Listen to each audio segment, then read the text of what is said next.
Hi, I'm Alan R. and welcome to MotorMatters and welcome to a very, very special test, different to what we usually do.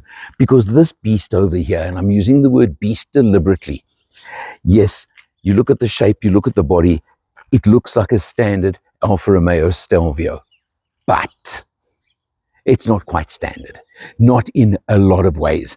This car is actually the car that has just won its class at the Simola Hill Climb 2025.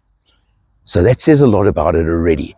It's kindly loaned to me in a special test from Arnold CHANGECARS in Constantia-Kloof in Roodepoort, just to mention that as well. But now this car, what's standard about it is it's not just a Stelvio. It's the Stelvio Quadrifoglia, the QV as they call it, which means under that bonnet there rests a Ferrari-derived 2.9-litre twin-turbo V6 engine that puts out 375 kilowatts, you heard, and 600 Newton meters of torque through all four wheels. So this is, in road-going guys, a beast already. But it's just been added to a little bit, and you can see that's the genuine number from this year's hill climb. All of that, 20-inch wheels, black alloys, just look at this. And of course, note the Alfa cloverleaf alloy wheel, which is a feature of Alfa, and the black, interesting black Brembo brakes over there as well.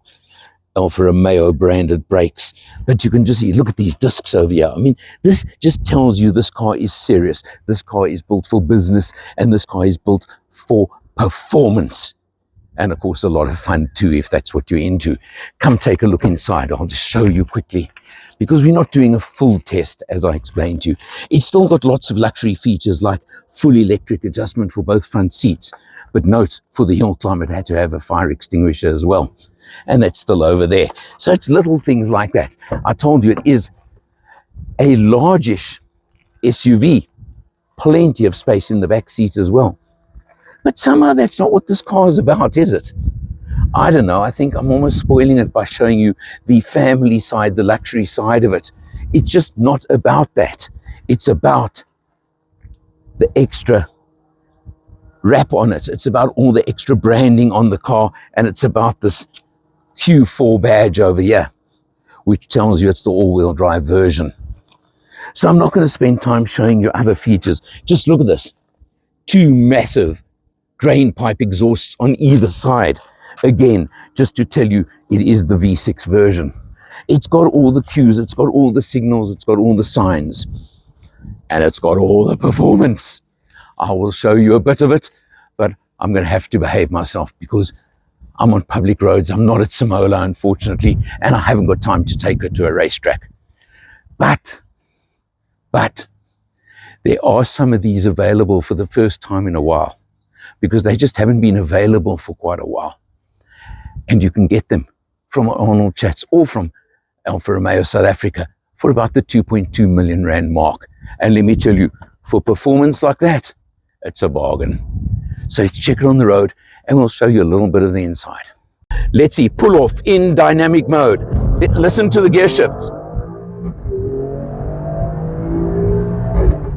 And also the handling as you come round the bend here. And you can see how it holds the road, except if people would stay on their side of the road. But you get the feeling of the power of this thing. Short piece of road, but I think you can get what I'm talking about. That's just in dynamic. There's still race mode as well. We're going to see if we can get that working in a moment. Out on the Harties Road in the Alfa Stelvio QV. What an experience. That's all I can say. I've done the Jekyll and Hyde thing in this car. What do I mean by that? Well, I was actually amazingly surprised at how easily and how docilely you can cruise nice and slowly if you want to do that. But watch this. I just put my foot down for 1 second, and you get a roar from the exhaust, and it just takes off. I am in dynamic mode now. I did the trip out in normal mode. There's still a race mode, which I'm going to use at some point. I'll have to engage, but apparently there's a process to engaging it. We'll find out, we'll play with it later. But you look at the interior of this car. It is a standard Stelvio. Yes, you heard me. Phew. little bits and pieces. I mean, maybe it could have a nicer, bigger screen. But like, really, is that what you worry about? How's this chunky steering wheel? I love it. It sits nicely in my hands. And of course, the red start-stop button on the steering wheel just tells you it's business time. You can't believe the responsiveness of this engine. I can't help myself. I just keep hitting that accelerator as I go along. It is everything. The handling. I had to swerve for a pothole just now. It turned like a tiny racing car, not a big, large luxury SUV. It's unbelievable. The engine is just something else. Of course, Ferrari derived V6 2.9 litre twin turbo, 375 kilowatts and 600 Newton meters of torque, all-wheel drive. I think it's amazing.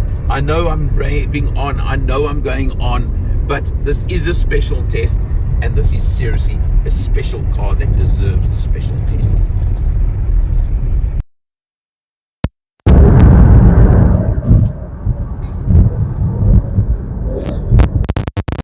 I'm joined by Gerry van der Kai. He's the dealer principal at Arnold Chats. Gerry. Hello, Al. Good stuff, man. This QV, let me tell you, but now I've been talking about the race mode, but I decided, you know what, in the interests of being sensible, it's not for road use. So I'm going to commit you on camera to promise me one of these days when there's a track day, we're going to actually go and play with it properly. Oh, that's a solemn promise. Okay. And to that end, here's a quick crash course on how to select race mode in the latest Stelvio Q. So what do you do, sir? Okay, first things first, you have your dial that allows you to select between normal drive, dynamic drive, and race mode. Okay. Okay. Yeah. So we'll flip it to race mode, to dynamic mode. Right. Okay, and then for race mode purposes, and because you are willingly accepting the fact that you're overriding every single active safety feature, to set it to track mode, it makes double sure that you are mentally prepared for this. So holding in the select button until it gives you a message on screen to ask you to go to settings. Okay. Whoops, it went away before I got there. So we'll do that quickly. So we'll go to settings, right. Manually override the forward collision warning and accept that it's been overridden or deactivated. And then the lane assist gets deactivated as well on the headlight stalk. Okay. And with those two items or aids deactivated, so you literally turned off the nannies, as they say.